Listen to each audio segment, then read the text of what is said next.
अच्छा, I am guessing आप सब ने हमारे ओरिजिनल कॉन्स्टिट्यूशन की कॉपी फिजिकली या इंटरनेट पर देखी होगी, क्योंकि वो बहुत ही ब्यूटीफुल वे में डिजाइन की गई है। अगर आपने नहीं देखी हो तो प्लीज जाकर जरूर देखो। अब इस कॉन्स्टिट्यूशन को बनाने और फाइनल करने के लिए हमारे देश के आजादी के बाद एक कॉन्स्टिट्यूएंट असेंबली फॉर्म हुई थी, जिसके मेंबर्स एक इलेक्शन के द्वारा चुने गए थे जुलाई 1949 में। इस असेंबली की पहली मीटिंग हुई थी 9 दिसंबर 1946 को, और उनकी आखिरी मीटिंग जो हुई थी 24 जनवरी 1950 को, उसमें हमारा कॉन्स्टिट्यूशन बनकर रेडी हो गया था। और उस पे सारे मेंबर्स का अप्रूवल लेने के लिए कॉन्स्टिट्यूएंट असेंबली के प्रेसिडेंट डॉक्टर राजेंद्र प्रसाद ने मेंबर्स को उस पे अपना सिग्नेचर करने को कहा। अगर आप उस कॉपी को आज भी देखोगे तो उस पे आपको सारे मेंबर्स की सिग्नेचर दिखेगी, लेकिन इन स्टार्टिंग के दो सिग्नेचर्स में आपको एक जरा सी कॉन्फ्लिक्ट नजर आएगी। अरे नई जगह है, बहुत जगह है, उस टाइप की। एनीवे, जोक्स अपार्ट, ये सिग्नेचर्स है हमारे देश के पहले प्रेसिडेंट डॉक्टर राजेंद्र प्रसाद की और हमारे देश के पहले प्राइम मिनिस्टर पंडित जवाहरलाल नेहरू की। अब इन दोनों की सिग्नेचर्स को देखकर ऐसा लग रहा है कि इन दोनों में लड़ाई हुई होगी कि कॉन्स्टिट्यूशन पर पहली सिग्नेचर किसकी होनी चाहिए, और कई लोग ऐसा हुआ था ये मानते भी हैं। इसे मानने का एक और रीजन ये है कि डॉक्टर राजेंद्र प्रसाद और पंडित नेहरू की आइडियोलॉजिकल कॉन्फ्लिक्ट्स वेल नोन है,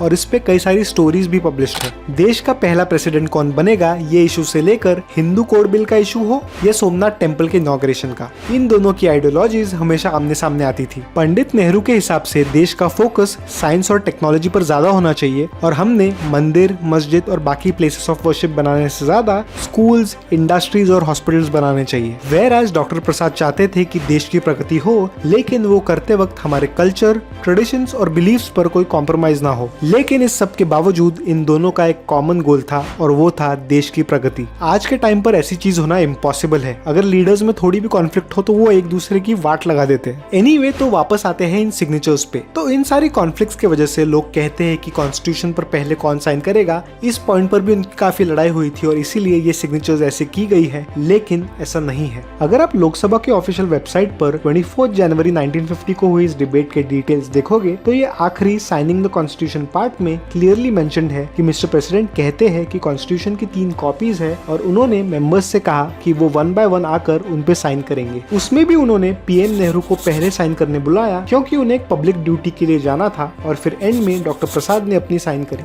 आप यहाँ देख भी सकते हो जवाहरलाल नेहरू और राजेंद्र प्रसाद। अब प्रेसिडेंट की सिग्नेचर सबसे पहले होनी चाहिए, लेकिन सबके साइन करने के बाद उनके लिए कोई जगह नहीं बची, तो उन्होंने ऐसे साइन कर दी। और ये जस्ट एक कॉपी है, बाकी 2 कॉपी शायद पब्लिक डोमेन में नहीं है। एनीवे, तो इवन दो इन दोनों में कॉन्फ्लिक्ट्स थी और वो होते रहती थी, ये सिग्नेचर वाला ड्रामा हमने बनाया हुआ है, जबकि एक्चुअल में ऐसा कुछ हुआ ही नहीं था। और आज हम बस लड़ते रहते हैं कि ये लीडर बेस्ट है, ये लीडर ऐसा है, ये लीडर बकवास है, वगैरह वगैरह। इसका रीजन बताओ क्या है? हम अभी के लोग ना बिग बॉस देखने वाली जनरेशन है। मैं आ जाऊं क्या अपनी पर? और हमें हर चीज में मसाला, ड्रामा या कॉन्फ्लिक्ट चाहिए होता है, और हम बस वही ढूंढते रहते हैं। लेकिन ये आदत ठीक नहीं है। एनीवे, आई होप आपको ये कहानी अच्छी लगी हो।